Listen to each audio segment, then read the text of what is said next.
Today on Something You Should Know, you may be a good driver, but how do you protect yourself from the bad ones? Then behind the scenes at the grocery store and the interesting things you never knew. I think as a consumer, when you walk into the store, you have no idea that apple you're about to bite into has been sitting around in some barrel for a year. Things like cherries and blueberries can be in storage for months at a time when you think of them as like kind of the epitome of summer fresh products. Then, is a dog's mouth really cleaner than your mouth? And the important difference between risk and uncertainty. Uncertainty is not knowing what's going to happen, and uncertainty may either be good or bad. And actually that kind of uncertainty is what makes life interesting. Risk, on the other hand, is something bad. You never hear someone saying, there's a risk I might win the lottery. All this today on Something You Should Know. A lot of business owners listen to this podcast, and if you're one of them, let me ask you, have you ever felt like one day your business is just humming along and then one day something happens? Feels like you're falling behind. Something's not right. If this is you, then you should know these three numbers, 36,000, 25, and 1.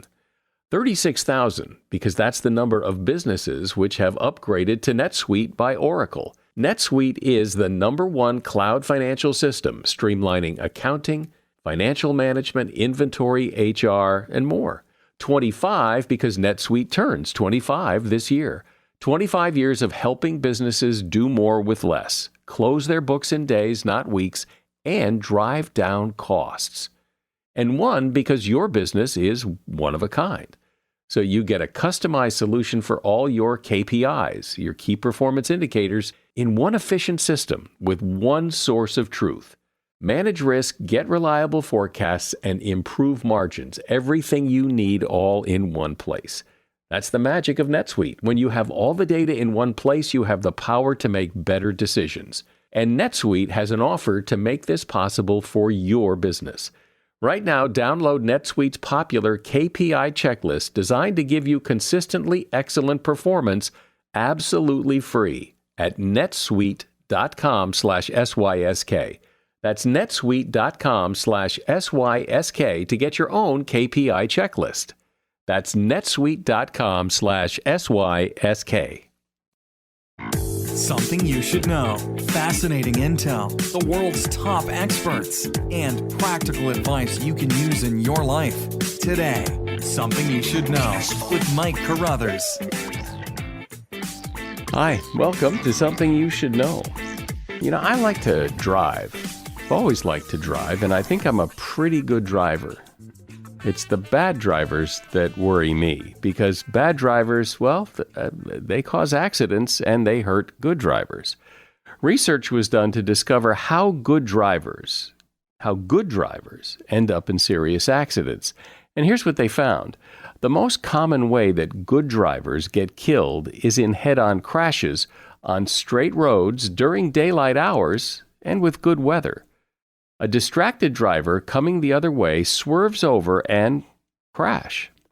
In fact, 85% of all fatal crashes happen on two-lane roads, not on interstate highways. What can you do? Well, watch those oncoming cars, and when possible, travel on roads with center dividers like interstate highways. The second most common way good drivers get seriously hurt or killed is at stop signs. The advice? When you see someone approaching a four-way stop intersection from the side, look at the driver, not the car. You can get clues that will tell you if that driver is likely to stop. And that is something you should know. When you walk into your neighborhood supermarket, there are a lot of things going on in there, both right in front of you and behind the scenes.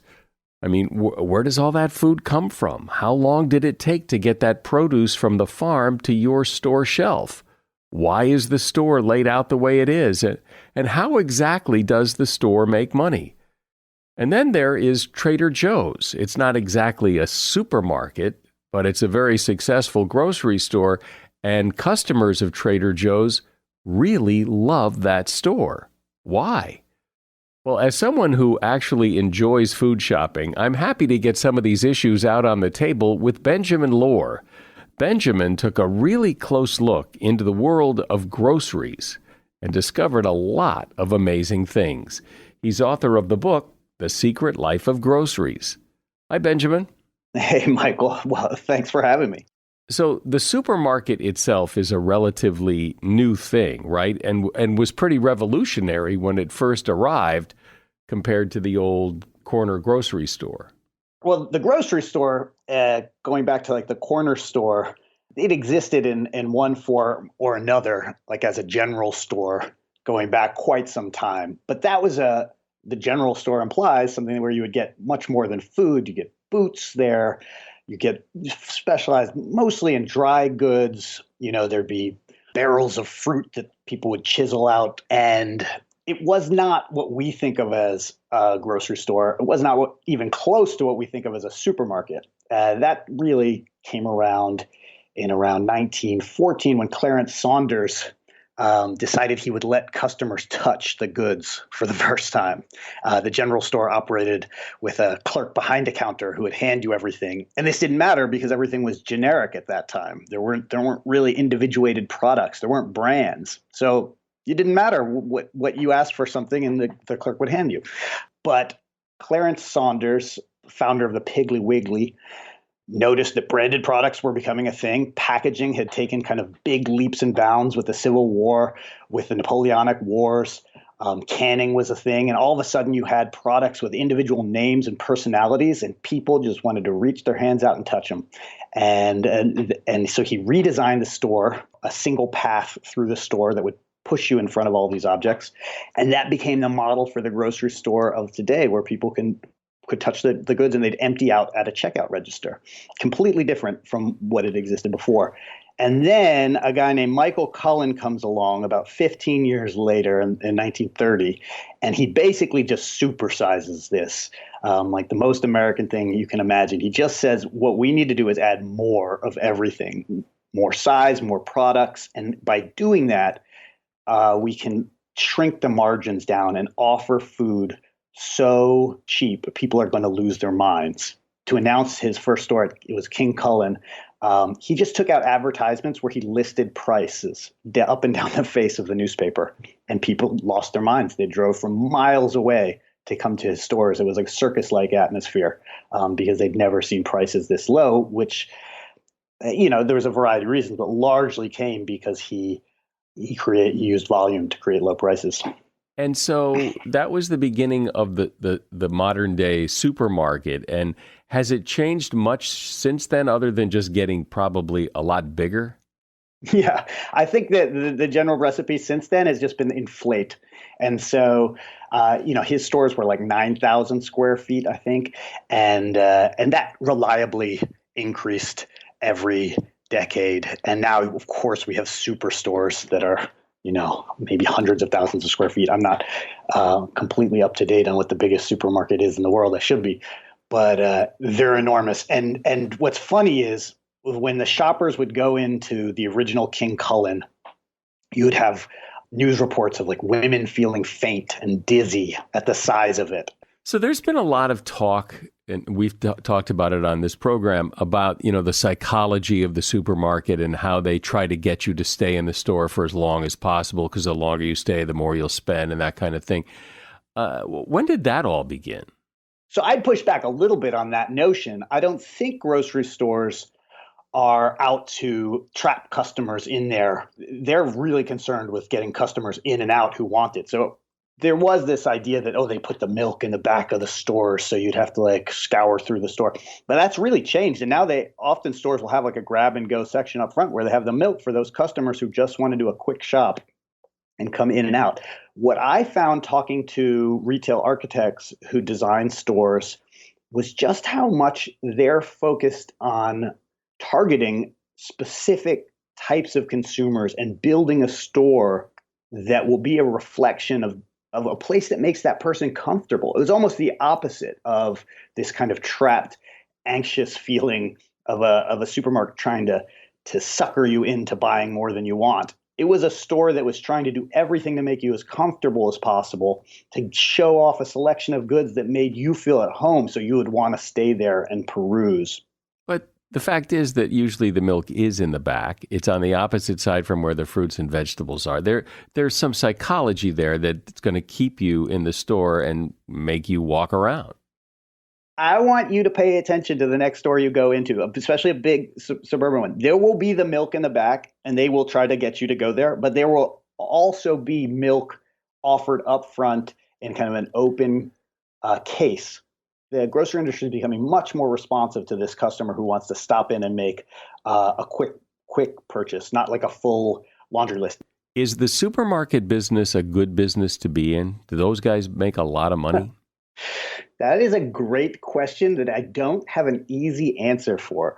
So supermarket margins are extremely thin, right? Like the famous 1.5 to 3.5% margins. Again, because it's a volume game and they're trying to turn over as much product as possible. On the other hand, grocery stores make their money in alternative ways outside of profit margins. It was probably one of the most interesting things I learned was how much money these stores are making off the manufacturers, off the product makers themselves through different things called trade spend, like product fees, slotting fees, advertisement fees for their in-store radio, free fill, buy one, get one free. Every time you see someone sampling a good at a store or there is a buy one, get one free, that's from the manufacturer. And the store is actually making a considerable profit off the manufacturer's back in those instances. So those fees are very murky. Nobody wants to talk about them. It's one of the more secretive areas of a very secretive industry. And what type of margins they're making on that, it could be quite lucrative. I mean, I definitely talked to buyers who would refer to it as like rocket fuel to the bottom line. Well, it seems to me that there used to be more options there. Where I live in California, I remember there used to be a whole bunch of different supermarkets. There's now, I think, 2. Yeah. I think that is certainly an industry-wide trend. There's been a huge consolidation and winnowing of the grocery field, especially depending how far back you stretch. If you go back to like the 70s and 80s and 90s, it's a ruthless culling. And it happened because stores had to scale up, and as they scaled up, they got bigger and bigger, and it became more unsteady. There's only could be 1 or 2 stores at the top, and now we have Amazon and Walmart at the top. You have your Kroger, and you have the few people who've scaled up and made it, but all the independent chains who couldn't quite grow to be as big, who couldn't centralize their buying processes and maximize on volume, were suddenly competing with the Walmarts, the Amazons, the Targets, and these guys that were massive, and it resulted in a collapse for a lot of those guys. So that's absolutely correct observation. What you do have is a lot of choice on the shelves because that's what those big guys specialize in. So the options available to a consumer are probably unchanged, but the variety of stores is way cut down. But then again, we have stores like Trader Joe's, which started here. I'm not far away from the very first one, and we have Sprouts here that seems to do okay. And so there are these like smaller, seemingly successful chains that do okay, even though they're right next door to the big grocery stores. Yes, and I spoke a lot to Trader Joe Coulomb, who founded Trader Joe's, the chain, and he really made Trader Joe's in opposition to the homogeny of the big grocery store. He was very acutely aware of the trade-off we just talked about and saw it in the 1970s and actually in the late 60s that this was going to happen. He saw that there was really one path all the competitors were taking, which was this growth, volume, margin game. And he realized that he could try to compete on that, but it was a pretty unsteady place. So he went the opposite direction. And places like Sprouts are tacking in that way too. But Trader Joe's is really probably the finest example of that. So he did the exact opposite. He shrunk his offerings down to a really human scale. He empowered his buyers not to go out and try to fill their stores with every product on the planet, but to be very selective, think about who their customers were, offer things that they would find outstanding. That was his term for like the high value product that was better than anything and cheaper than anything that would be on a competitor's shelf. And so they kind of moved laterally in a really humanistic, creative way. Trader Joe's as it exists today has slightly deviated from that, but the essential DNA is still there. So I want to talk about some of the secret things. You've mentioned that it's kind of secret and murky in places at the grocery store. I want to talk about that. My guest is Benjamin Lohr. He is author of the book, The Secret Life of Groceries. If you're a parent, I bet the subject of technology has come up in conversation with your kids. U.S. Cellular knows how important your kids' relationship with technology is, and they've made it their mission to help them establish good digital habits early on. That's why they've partnered with Screen Sanity, a nonprofit dedicated to helping kids navigate the digital landscape. And for a smarter start to the school year, U.S. Cellular is also offering a free basic phone on new eligible lines, providing an alternative to a smartphone for children. Start smarter with U.S. Cellular. Visit uscellular.com/builtforus to find out more. Restrictions apply. Visit uscellular.com for terms. I'm one of those people who's fascinated by design. Like I look at things and think, well, why was it designed this way? Design is everywhere in our lives, perhaps most importantly, in those places where we've stopped noticing it. It's why I like the podcast 99% Invisible. It's a weekly exploration of the process and power of design and architecture. The host, Roman Mars, asks questions like, why do we use the bleep sound to cover up inappropriate words on radio and TV? And what's with mall culture? And how did the mall become a ubiquitous part of American life? And why are houseplants having a moment right now? All of that gets answered on the podcast 99% Invisible every Tuesday. Follow and listen to 99% Invisible wherever you get your podcasts. So, Benjamin, talk about some of the things that go on in the grocery store that people might not be aware of. You mentioned some of the things are a bit secret and a bit murky. So talk about some of those. Well, you can put a lot of different types of produce in essentially suspended animation. And so they're stored for long periods of time before they get to the shelf. And then it's like the market leans over and gives them a kiss. And like Cinderella, they wake up and become fresh for the shelf.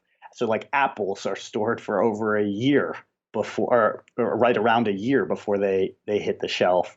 Things like cherries and blueberries can be in storage for months at a time when you think of them as like kind of the epitome of summer fresh products. You know, you have tomatoes that are hard as baseballs and they make the thud of a baseball when you drop it on the floor, and they're sitting in these kind of warehousing spaces with temperature probes and gas probes. So they're perfectly regulated in this suspended animation and then brought to market right before they're needed on the shelf. And so that, I think that type of technological control, which is now moved into packaging. So you have like meat packaging that's very active and regulates different gas levels to kind of keep the meat fresher, or especially looking fresh by regulating like myoglobin content in ways that I think as a consumer, when you walk into the store, you have no idea that apple you're about to bite into has been sitting around in some barrel for a year. That is a real surprise, I think, to most people. I mean, very often you'll see, you know, a section of the store that says, you know, locally grown. It just, and the pictures make it seem like this stuff was just picked yesterday.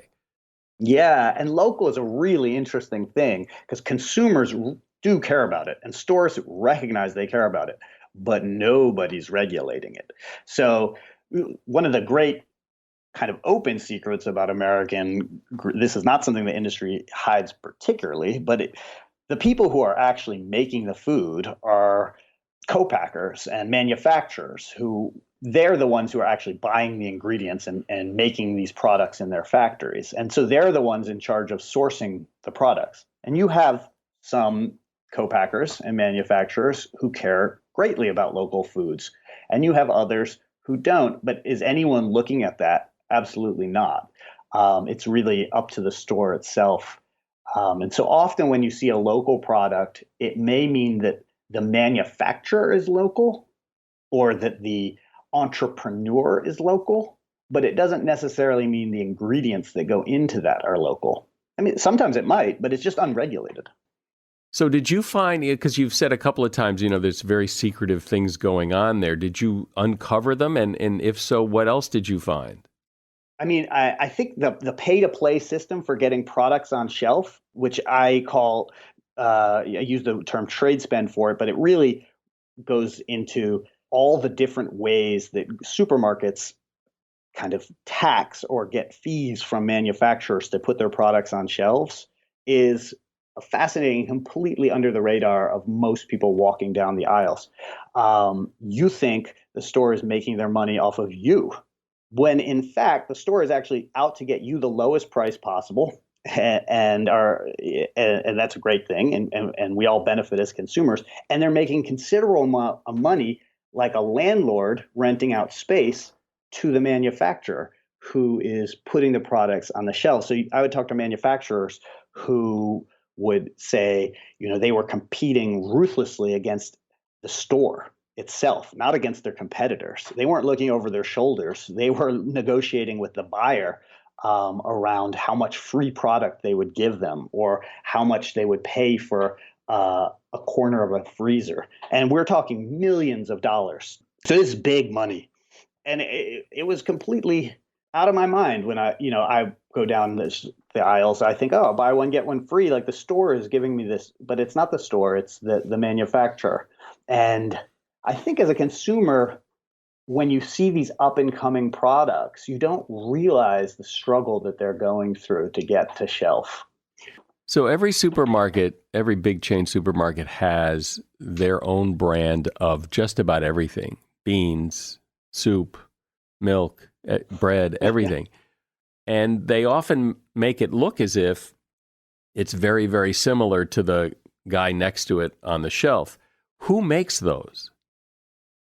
The same people often are making those as they're making the product next to it on the shelf. And it's created a big shift in the industry. There used to be, Kellogg's would have its giant manufacturing plant that was optimized to make certain cereals that it could sell.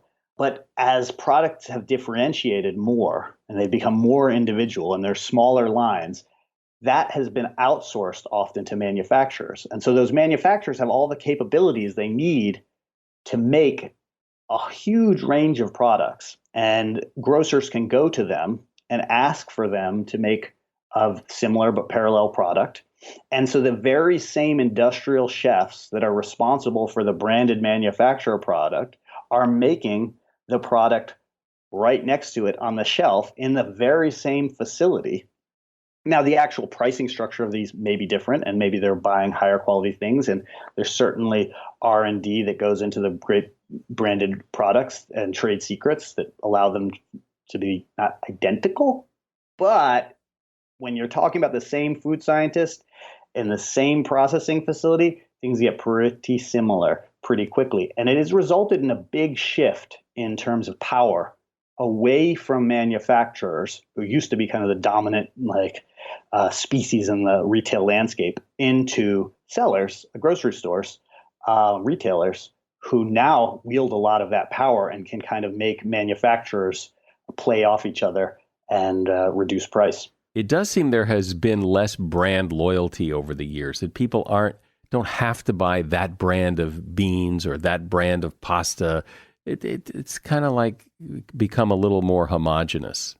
And what's interesting is at the same time that brand loyalty has shifted, it's created a new type of brand loyalty to different stores, which is why you get this kind of cult-like consumer frenzy around Trader Joe's, which is what actually sparked me into this whole book. I just wanted to understand why people were so excited by Trader Joe's. I kind of loved how excited they were, and I wanted to understand. And what Trader Joe's has done is essentially branded themselves. They created an identity around the Trader Joe's product that was similar to what the great manufacturers did around individual products, but they've done it for the entire store. So you walk in and you just trust Trader Joe's. knows what you like. They know, they buy the certain niche things that will make the Trader Joe's shopper happy. And it's usually, they refer to it as like the overeducated, underpaid shopper. Is the kind of Volvo driving professor, is kind of the Trader Joe's archetype. And that person has a discerning palate, but they also have a budget. And they know that wherever they go in that store, they're going to find things that kind of tickle that palate and that exercise their intellect. So I think you're absolutely right. It's just been a shift in where that brand identity is located. Well, I think it's so interesting, all the things that are going on and ways the stores make money and how they get food from here to there and onto the store shelf. It's really, really interesting. Thanks for sharing it, Benjamin. Benjamin Lohr has been my guest. The name of his book is The Secret Life of Groceries, and you will find a link to that book at Amazon in the show notes. I appreciate you being here, Benjamin. All right. Well, thank you so much. Are you currently enjoying the show on the Stitcher app?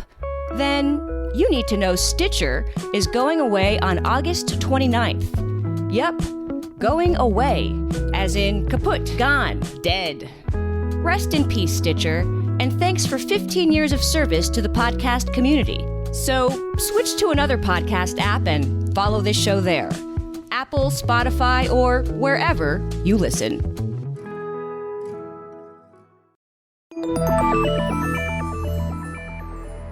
It does seem to be human nature that we want to know what's going to happen in the future. So much do we want to know that a lot of times we just make it up. We predict the likelihood or we assign a probability. What are the chances? And in some things like gambling, that can actually work pretty well. But in real life, it doesn't work very well at all. That's why the people who predict where the stock market is going are usually wrong. It's why your winning lottery numbers almost never win. You cannot predict life. Things will happen, but you don't know what will happen, when it will happen, or where it will happen, and neither does anyone else. It's called uncertainty. Life is uncertain, and trying to predict it gets us into trouble, according to John Kay. John is a leading British economist and co-author of the book Radical Uncertainty: Decision-Making Beyond the Numbers. Hi, John. Welcome to Something You Should Know. Good to be with you, Michael. So I hadn't really thought about this too much before, but it is true that we love certainty, even though in most cases we cannot get it. I mean, the fact that people are often so wrong about the future and what is going to happen doesn't stop us from continuing the quest to find out, or asking someone else what's going to happen because the last guy got it all wrong. We keep looking for certainty, or at least people want to assign probability to how likely something is or isn't going to happen. And we don't think you can. And the areas where you can't resolve uncertainty by getting more information or by finding some sort of probability distribution, which you can do when you're weather forecasting or talking about mortality, but you can't do it generally. That's radical uncertainty. But there is a tendency to use probabilities to make decisions, and maybe false probabilities in the sense that, I guess the easiest example is if you flip a coin 10 times and they all come up heads, well, now you're thinking, well, it's got to be tails the next time because it's been heads so many times, but really the chances are still 50-50, it'll be heads again. Well, there are two things that are wrong there. One is that if you flip a coin and it comes up heads 10 times, then you should be pretty suspicious about the coin. And that's a pretty good lesson for people, actually. The other is, of course, you're right, that if it is actually a fair coin, then it's no more likely to come up tails next time, heads or tails next time. But the truth about that is that people are seeing patterns where they don't exist. And there's a disturbing human tendency, actually, to do that. And there are so many examples of people doing that, particularly in areas like gambling. So what works better? I mean, maybe it doesn't work, but you got to have something. You absolutely do need something. And that's why people go down the route of attaching probabilities to more or less everything, why people want predictions about what will happen to the economy or the stock market next year, or how many people will contract COVID-19 or whatever, when these predictions simply aren't available. Well, a story you tell that illustrates this really well, I think, is the story of when President Obama was going after bin Laden and trying to decide whether to raid that compound where it was thought he was. And after intelligence failures in the Iraq War, intelligence agencies in the US were told from now on, you have to express your judgments in probabilistic terms. So they did. And they came along to the meeting in the White House with estimates of the probability that the man whom the spy satellite had identified in that compound was bin Laden. And the probabilities ranged from 25 to 95%. And at the end of it, Obama said, look, guys, it's a flip of the coin, isn't it? It's 50-50, by which he didn't mean he thought it was a flip of the coin or it was 55-50. He meant that we just didn't know, and he had to make a decision anyway. Obama said afterwards that people were trying to give me these probabilities which will serve to disguise uncertainty rather than to illuminate it. That's not the way you deal with uncertainty, by making these numbers up. We have rather different views about how it should be done. How should it be done? Let's start by saying that people now use words like risk and uncertainty, and this is completely true in the world of economics and finance. They talk about risk and uncertainty as if they were the same thing. They're not. Uncertainty is not knowing what's going to happen, and uncertainty may either be good or bad. You go to a new restaurant, it may be good or may be bad. You don't know. And actually, that kind of uncertainty is what makes life interesting, having new experiences. Risk, on the other hand, is something bad.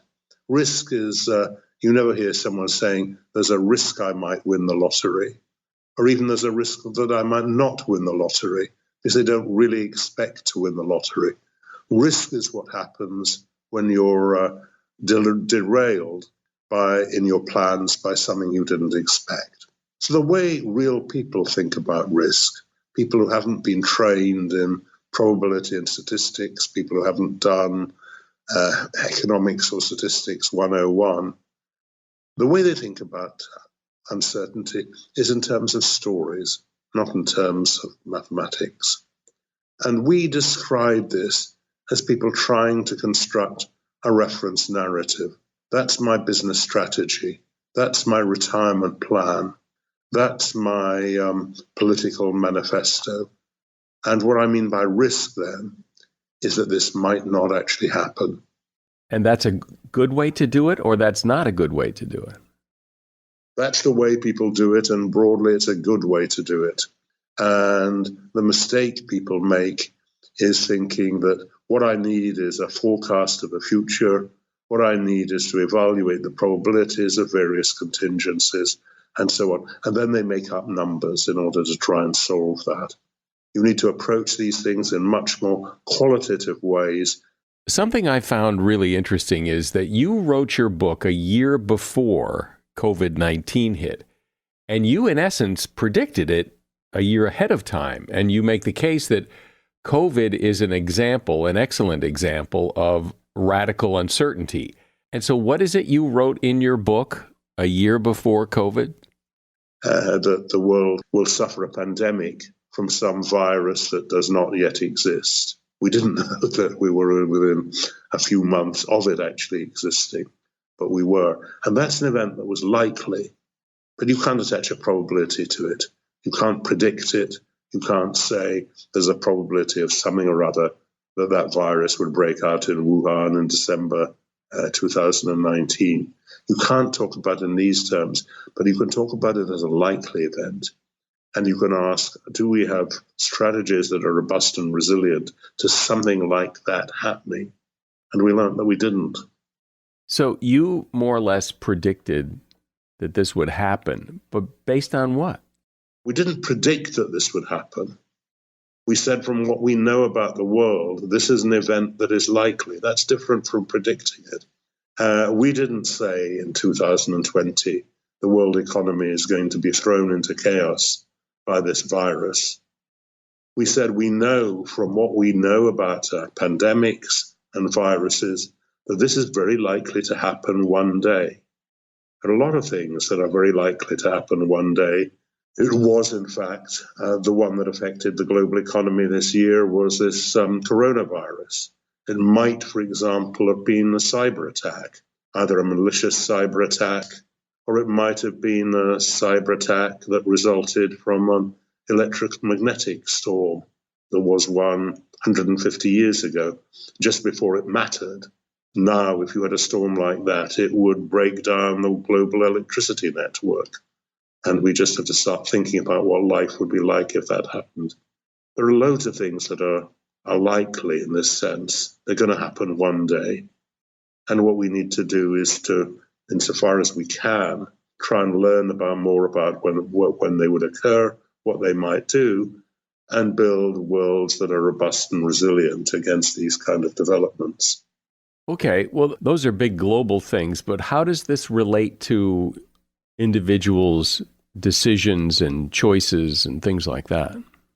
Well, let's talk about individual choices. Financial choices, for example. Most people have to do, or they certainly should do, some kind of planning for retirement. And if you go online or you consult a financial advisor, he will ask you you'll be asked a series of questions. What do you think you're going to earn over the rest of your life? How much are you going to need? How much money are you going to need in retirement? How risk averse are you? And the advisor will probably ask you some rather silly questions to try and get an idea of how risk averse you are. All this is trying to make up things we don't know and can't know. If I'm making my financial plans, what I will say to myself, I do, is what I want to do is make sure that I can maintain my kind of standard of living for the rest of my life. And then I ask myself, that's what I call my reference narrative. And then I ask myself, what are the kinds of things that might upset that? What are the kinds of things that might stop that happening? And I think about that in terms of financial issues. I think about that in terms of health issues. And I ask, what can I do to give myself the degree of protection against these? What I'm trying to do in my life, or should be trying to do, is to manage risk, and then I can enjoy uncertainty. That's a very deliberate process, yes? It's a deliberate process, yes. But it's not making up numbers. In people's real lives, they don't make up numbers. A few people go to financial advisors, and if you ask a financial advisor the kind of question I've just asked, he will start setting up a spreadsheet and making lots of numbers for you. That isn't going to help. But that's relatively rare for people in their individual lives. It's very common, however, for people in the worlds of business, finance, and politics. They set out scenarios which are full of invented numbers. And our argument is that you can't validly invent these numbers. You have to think about these problems in different and more qualitative, as I'm describing, ways. But it seems like you could sit down and imagine all kinds of things that could happen. They might happen. They might not happen. And my experience anyway has been that no matter like how you sit down and try to figure out what's going to happen, the things you think might happen never happen. It's always something else. Then I think you haven't thought about these things very well. I think I've just described the 3 or 4 main things that are going to affect you. Now, there are going to be smaller things that you can't see happening. And that's good. You know, someone will come to you with a job offer you didn't imagine, or a book proposal that's much more exciting than anything you'd ever thought of before. That's good uncertainty. What you want to make sure is that you can benefit from that good uncertainty by having what I'm describing as a secure reference narrative. You're pretty confident that your world is not going to be thrown upside down by some of the events I've just been talking about. So the mantra in this sense is manage risk and enjoy uncertainty. Well, I like that. Manage risk and enjoy uncertainty, because you can't plan for everything, because you just can't, because you can't predict the future. Absolutely, of course. That's the whole point. You can't predict the future, so you shouldn't try. That's what I meant by saying we didn't predict the coronavirus. We said this was a likely event. This is the kind of thing that could happen one day. And of the half dozen things that might be major disruptions for the world economy, this is one. That was not hard to pick. This one, as things have worked out, this one has happened. And we can say rather smugly that it is something we identified as something that was likely to happen, which, as I say, was not the same as predicting it. If you sit down, though, and identify all the things that could happen, it seems like it would be paralyzing. I mean, if you're a restaurant owner and you identified, as you did, that a pandemic was going to hit the world and basically shut every restaurant down for a while, as it did a couple of years ago, the only way to not fall victim to that would be to not go into the restaurant business or lots of other businesses. I mean, what would you do if you were a restaurant owner? Well, there are a couple of things you could have done. One is you can have enough capital in your business to be able to survive a month or two without revenue coming in. And some restaurant owners are able to do that and some are not. And others, well, I'm sure you know restaurants that have adapted very well in the circumstances of this kind of thing. People who were quickly able to start bringing meals to your door and people who have just closed.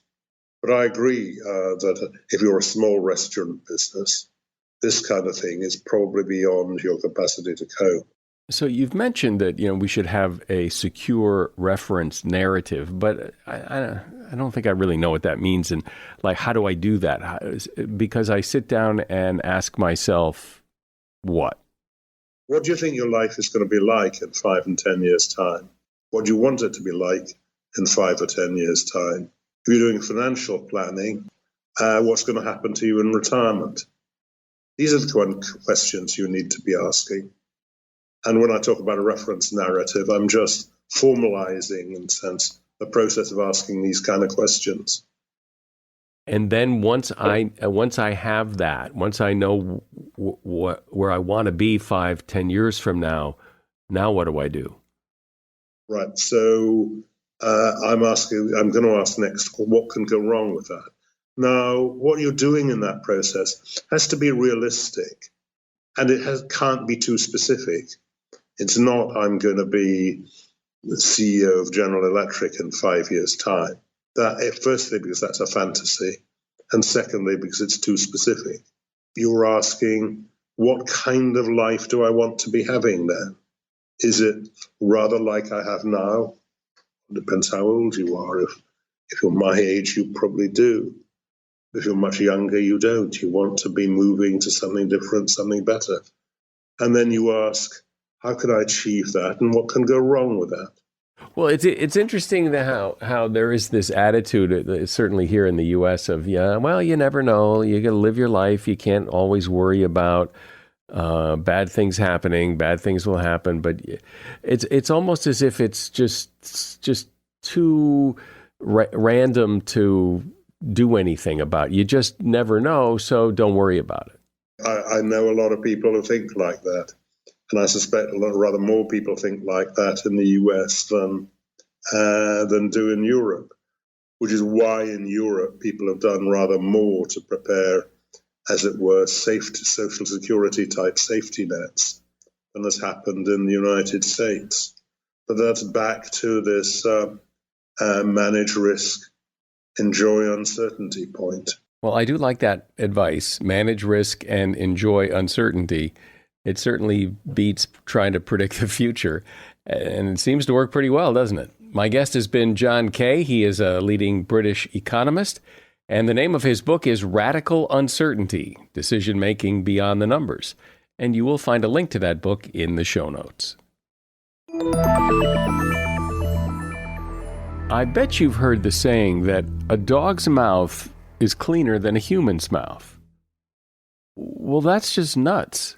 Have you ever smelled a dog's breath or seen where a dog puts its tongue from time to time? Plus, they eat out of the garbage and they drink out of the toilet. So, no, a dog's mouth is not cleaner than a human mouth. Probably how that started was people observed that dogs sometimes lick their own wounds and figured that there must be some kind of cleaning or healing properties in a dog's saliva. There is not. A dog's tongue is rough, and by licking the wound, they scratch away dead tissue, which does help in the healing process. Now, it does appear that you can actually get sick from getting germs from your dog's mouth into your system. So, as a general rule of thumb, dog saliva should stay in the dog's mouth, not yours. And that is something you should know. You know, we have terrific advertisers on this podcast that sell great products and services. And when you do business with them, they continue to advertise, and that's what supports this podcast. I'm Mike Carruthers. Thanks for listening today to Something You Should Know.